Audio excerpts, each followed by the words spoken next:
ओम शांति 25/2/2023 की मुरली है। मुख्य रूप से बाबा ने कहा, एक निश्चय में ही विजय समाया है और एक श्री श्री के मत पर चलने से ही श्री लक्ष्मी और श्री नारायण बन सकेंगे। आगे कहा, सदा हर्षित रहने की विशेषता तुम बच्चों में अवश्य होनी चाहिए। कभी भी अपने आचरण से बाप का बदनाम ना हो, इसका विशेष ध्यान रखना है। कभी रोना नहीं है। फिर कहा, इस मायापुरी को बुद्धि से भूल जाना है, बदले में सुख धाम को बुद्धि में फिराना है। अब सुनते हैं महावाक्यों को विस्तार से।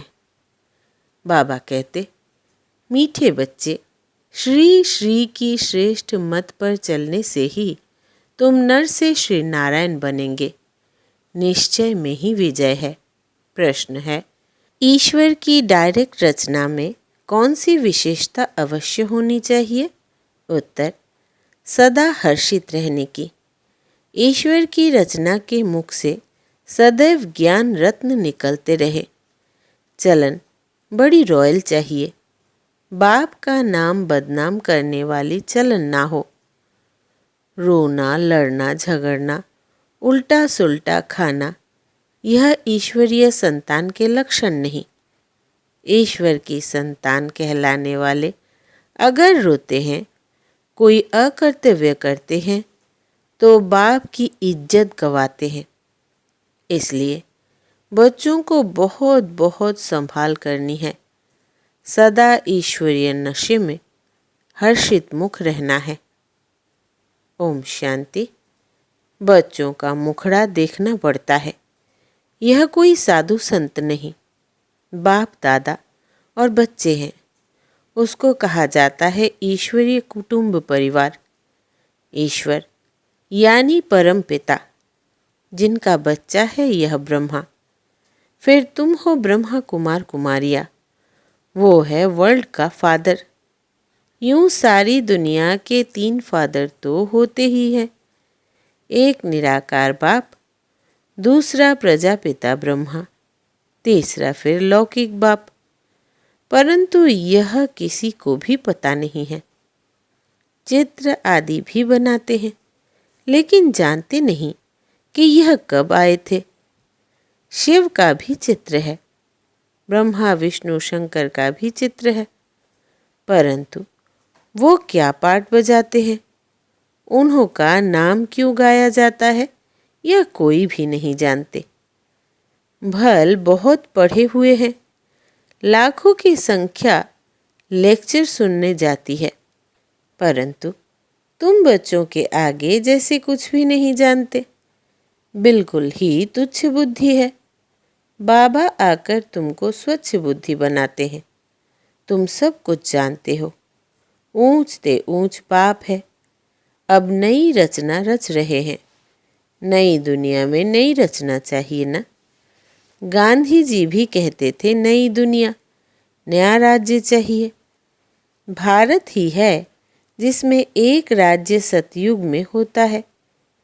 सिर्फ सूर्यवंशी लक्ष्मी नारायण का राज्य होता है, फिर चंद्रवंशी का राज्य होता है, तो सूर्यवंशी प्राय लोप हो जाता है। फिर कहा जाता है चंद्रवंशी राज्य। हाँ, वो जानते हैं कि लक्ष्मी नारायण हो करके गए हैं, परंतु कहलाएगा राम सीता का राज्य। तो ब्रह्मा कोई क्रिएटर नहीं है, रचयिता एक बाप है। शिव बाबा रचता आते हैं, आकर बतलाते हैं कि मैं कैसे नई रचना रच रहा हूँ। ब्रह्मा द्वारा तुम ब्राह्मणों को रच रहा हूँ, तो बाप से ज़रूर वर्षा मिलना चाहिए। यह थोड़ी सी बात भी कोई समझ जाए तो 21 जन्मों के लिए अहो सौभाग्य। कभी भी दुखी व विधवा नहीं होंगे।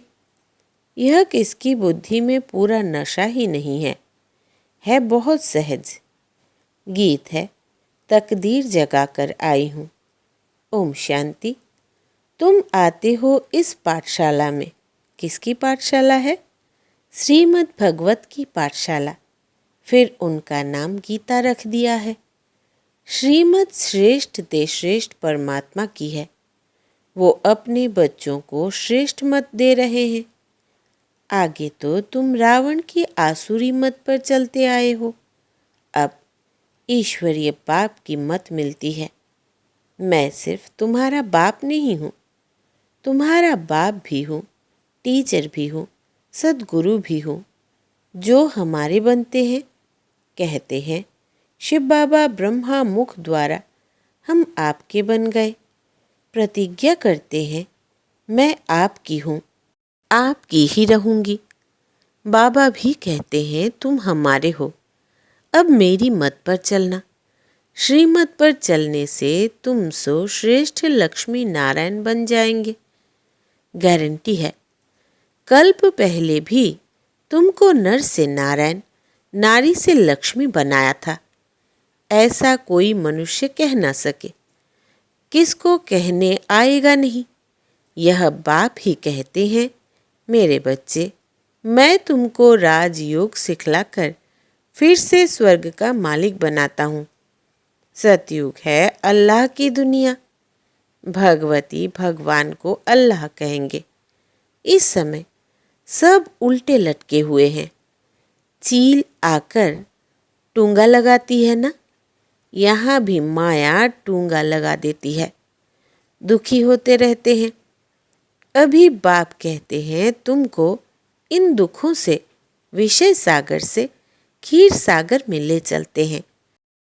अब क्षीर सागर तो कोई है नहीं। कह देते हैं विष्णु सूक्ष्म वतन में क्षीर सागर में रहते हैं। यह अक्षर महिमा के हैं। अब मैं ज्ञान सागर तुम बच्चों को स्वर्ग का मालिक बनाता हूँ। तुम काम चिता पर बैठने से जलकर काले बन जाते हो। मैं आकर तुम पर ज्ञान वर्षा करता हूँ, जिससे तुम गोरे बन जाते हो। शास्त्रों में यह अक्षर है। सगर राजा के बच्चे जल मरे थे। बातें तो बहुत बना दी है। अभी बाप कहते हैं यह सब बातें बुद्धि से निकालो। अब मेरी सुनो। संशय बुद्धि विनाशंति।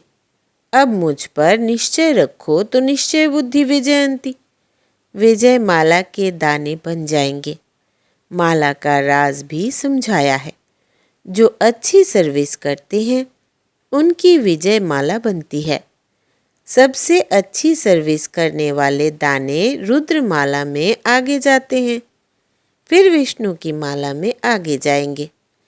नंबरवार 108, फिर 16,000 की भी माला ऐड करो। ऐसे नहीं, सतयुग त्रेता में सिर्फ 108 ही प्रिंस प्रिंसेस होंगे। वृद्धि होते माला बढ़ती जाती है। प्रजा की वृद्धि होगी तो ज़रूर प्रिंस प्रिंसेस की भी वृद्धि होगी। बाप कहते हैं कुछ भी नहीं समझो तो पूछो। हे मेरे लाडले बच्चे, मुझे जानने से तुम सृष्टि झाड़ को जान जाएंगे। यह झाड़ कब पुराना नहीं होता है। भक्ति मार्ग कब शुरू होता है यह तुम जानते हो। यह है कल्प वृक्ष। नीचे कामधेनु बैठी है, जरूर उनका बाप ही होगा। अभी तुम भी कल्प वृक्ष के तले में बैठे हो। फिर तुम्हारा नया झाड़ शुरू हो जाएगा। प्रजा तो लाखों की अंदाज में बन गई और बनती जाएगी। बाकी राजा बनना यह जरा मुश्किल है। इसमें भी साधारण गरीब उठते हैं। बाबा कहते हैं गरीब निवाज मैं हूँ। दान भी गरीब को किया जाता है। अहिल्याएं कुब्जाएं पाप आत्माएं जो है, ऐसे ऐसे को मैं आकर वरदान देता हूँ। तुम एकदम सन्यासियों को भी बैठ ज्ञान देंगे। ब्राह्मण बनने बगैर देवता कोई भी बन न सके। जो देवता वर्ण के थे वो ब्राह्मण वर्ण में आए, तब फिर देवता वर्ण में जा सके। तुम माता पिता गाते तो सब है, परंतु अब तुम प्रैक्टिकल में हो। यह है ब्राह्मणों की नई रचना। ऊंचते ऊंच चोटी ब्राह्मण, ऊंचते ऊंच भगवान, फिर ईश्वरीय संप्रदाय, तो तुमको इतना नशा रहना चाहिए। हम ईश्वर के पोत्रे पोत्रियाँ प्रजापिता के बच्चे हैं। अब ईश्वर के बच्चे तो सदैव हर्षित रहने चाहिए, कभी रोना नहीं चाहिए। यहाँ बहुत ब्रह्मा कुमार कुमारियाँ कहलाने वाले भी रोते हैं, खास कुमारियाँ। पुरुष रोते नहीं हैं, तो रोने वाले नाम बदनाम कर देते हैं। वो माया के मुरीद देखने में आते हैं, शिव बाबा के मुरीद नहीं देखने में आते। बाबा अंदर में तो समझाते हैं, परंतु बाहर से थोड़ी ही दिखाएंगे, नहीं तो और ही गिर पड़ेंगे। बाबा कहते अपनी संभाल करो। सतगुरु की निंदा कराने वाला कभी ठौर नहीं पाएगा। वो समझ लेवे हम राजगद्दी कभी नहीं पाएंगे। तुम्हें तो सदैव हर्षित रहना चाहिए। जब तुम यहाँ हर्षित रहेंगे, तब 21 जन्म हर्षित रहेंगे। भाषण करना कोई बड़ी बात नहीं, वो तो बहुत सहज है। श्री कृष्ण जैसा बनना है तो अभी सदा हर्षित मुख रहो और मुख से रत्न निकालते रहो। मुझ आत्मा को परमपिता परमात्मा का धन मिला है। जो मुझ आत्मा में धारण होता है, सो मैं अपने मुख से दान करता जाता हूँ। जैसे बाबा शरीर का लोन ले दान करते रहते हैं, ऐसी अवस्था चाहिए। बाबा बाहर से भल प्यार देते हैं, परंतु देखते हैं इनकी चलन बदनामी करने वाली है, तो दिल में रहता है यह ठौर नहीं पा सकेंगे। बाबा को उल्हाने भी मिलते हैं। ईश्वरीय संतान फिर रोते क्यों? आबरू तो यहाँ ईश्वर की जाएगी ना। रोते हैं, झगड़ते हैं, उल्टा सुल्टा खाते हैं। देवताएं रोते तो भी और बात, यह तो डायरेक्ट ईश्वर की संतान रोते हैं, तो क्या गति होगी? ऐसा अकर्तव्य कार्य नहीं होना चाहिए जो बाप की आबरू गवाए। हर बात में संभाल चाहिए। तुमको ईश्वर पढ़ाते हैं। इस समय तो जितने मनुष्य उतनी मतें हैं, एक न मिले दूसरे से। तो बाप समझाते हैं, यहाँ तुम बैठे हो अपनी ऊंचते ऊंच तकदीर बनाने। ऊंच तकदीर सिवाय परमात्मा के और कोई बना न सके। सतयुगी सृष्टि के आदि में है लक्ष्मी नारायण, वो तो भगवान ही रचते हैं। उसने लक्ष्मी नारायण को राज्य कैसे दिया, यथा राजा रानी तथा प्रजा कैसे हुई, यह कोई नहीं जानते। बाबा समझाते हैं, कल्प के संगम युग पर ही मैं आकर लक्ष्मी नारायण का राज्य स्थापन करता हूँ। बाबा कहते हैं, तुमको राज तिलक दे रहा हूँ। मैं स्वर्ग का रचयिता तुमको राज तिलक नहीं दूंगा तो कौन देगा? कहते हैं ना, तुलसीदास चंदन घिसे। यह बात यहाँ की है। वास्तव में राम शिव बाबा है। चंदन घिसने की बात नहीं है। अंदर बुद्धि से बाप को और वर्षे को याद करो, मायापुरी को भूलो। इसमें अथाह दुख है। यह कब्रिस्तान है। मीठे बाबा और मीठे सुखधाम को याद करो। यह दुनिया तो खत्म होनी है। विदेशों में तो बम्स आदि गिराएंगे तो सब मकान गिर जाएंगे। सबको मरना है। कीचड़ पट्टी खलास होनी है। देवताएं कीचड़ पट्टी में नहीं रहते हैं। लक्ष्मी का आह्वान करते हैं तो सफाई आदि करते हैं ना। अब लक्ष्मी नारायण आएंगे तो सारी सृष्टि साफ हो जाएगी और सब खंड खत्म हो जाएंगे। फिर देवताएं आएंगे, वो आकर अपने महल बनाएंगे। बॉम्बे इतनी थी नहीं, गावड़ा था। अब देखो क्या बन गया है। तो फिर ऐसा होगा और खंड नहीं रहेंगे। सतयुग में खारे पानी पर गांव नहीं होते हैं, मीठी नदियों पर होते हैं। फिर धीरे धीरे वृद्धि को पाते हैं। मद्रास आदि होते नहीं। वृंदावन गोकुल आदि नदियों पर रहते हैं। बैकुंठ के महल वहाँ दिखाते हैं। तुम जानते हो, हम यहाँ आए हैं नर से नारायण बनने। सिर्फ मनुष्य से देवता भी नहीं कहो, देवताओं की तो राजधानी है ना। हम आए हैं राज्य लेने, इसको कहा ही जाता है राजयोग। यह कोई प्रजा योग नहीं है। हम पुरुषार्थ करके बाप से सूर्यवंशी राज्य लेंगे। बच्चों से रोज पूछना चाहिए कि कोई भूल चूक तो नहीं की, किसको दुख तो नहीं दिया, डिसर्विस तो नहीं की, थोड़ी सर्विस में थक नहीं जाना चाहिए। पूछना चाहिए सारा दिन क्या किया। झूठ बोलेंगे तो गिर पड़ेंगे। शिव बाबा से कुछ छिप न सके, ऐसा मत समझना। कौन देखता है? शिव बाबा तो झट जान जाएंगे, मुफ्त अपनी सत्यानाश करेंगे। सच बताना चाहिए, तभी सतयुग में नाच करते रहेंगे। सच तो बीठो नच। खुशी में बहुत हर्षित मुख रहना चाहिए। देखो, स्त्री पुरुष है, एक के सौभाग्य में स्वर्ग की बादशाही हो, दूसरे के भाग्य में नहीं भी हो सकती है। कोई का सौभाग्य है जो दोनों हथियाला बांधते। हम ज्ञान चिता पर बैठ इकट्ठे जाएंगे। तुम बच्चे जगदम्बा माँ की बायोग्राफी को जानते हो, और कोई 84 जन्म मानेंगे नहीं। उनको भुजाएं बहुत दे दी है, तो मनुष्य समझेंगे यह तो देवता है, जन्म मरण रहित है।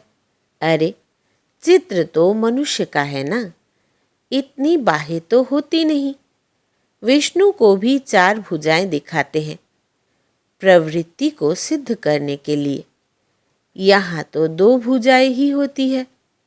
मनुष्यों ने फिर नारायण को 4 भुजा, लक्ष्मी को 2 भुजाएं दी है। कहाँ फिर लक्ष्मी को 4 भुजाएं दी है? नारायण को सांवरा, लक्ष्मी को गोरा बना दिया है। कारण का कुछ भी पता नहीं पड़ता। तुम भी जानते हो, देवताएं जो गिरे थे, द्वापर में आकर जब काम चिता पर बैठते हैं तो आत्मा काली बन जाती है। फिर बाप आकर उन्हें काले से गोरा बनाते हैं। अच्छा, मीठे मीठे सिकिलधे बच्चों प्रति माता पिता बाप दादा का याद प्यार और गुड मॉर्निंग। रूहानी बाप की रूहानी बच्चों को नमस्ते। हम रूहानी बच्चों की रूहानी बाप दादा को याद प्यार, गुड मॉर्निंग और नमस्ते बाबा नमस्ते। धारणा के लिए मुख्य सार। पहला, मीठे बाबा और मीठे सुखधाम को याद करना है। इस मायापुरी को बुद्धि से भूल जाना है। दूसरा, सर्विस में कभी थकना नहीं है। विजय माला में आने के लिए अथक हो सर्विस करनी है। शिव बाबा से सच्चा रहना है। कोई भूल चूक नहीं करनी है। किसी को दुख नहीं देना है। वरदान है आज का, एक के पाठ द्वारा निराकार आकार को साकार में अनुभव करने वाले वरदानी मूर्त भव। विस्तार है, सिर्फ एक का पाठ पक्का करके वरदाता को राजी कर लो तो अमृत बेले से रात तक हर दिनचर्या के कर्म में वरदानों से ही पलते चलते उड़ते रहेंगे। वो एक का पाठ है, एक बल, एक भरोसा, एक मत, एक रस, एकता और एकांत प्रिय। यह एक शब्द ही बाप को प्रिय है। जो इस एक का पाठ पक्का कर लेते हैं, उन्हें कभी मुश्किल का अनुभव नहीं होता। ऐसी वरदानी आत्मा को विशेष वरदान प्राप्त होता है। इसलिए वे निराकार आकार को जैसे साकार अनुभव करते हैं।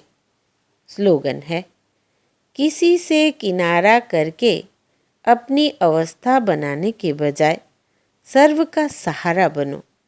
किसी से किनारा करके अपनी अवस्था बनाने के बजाय सर्व का सहारा बनो। अच्छा, ओम शांति।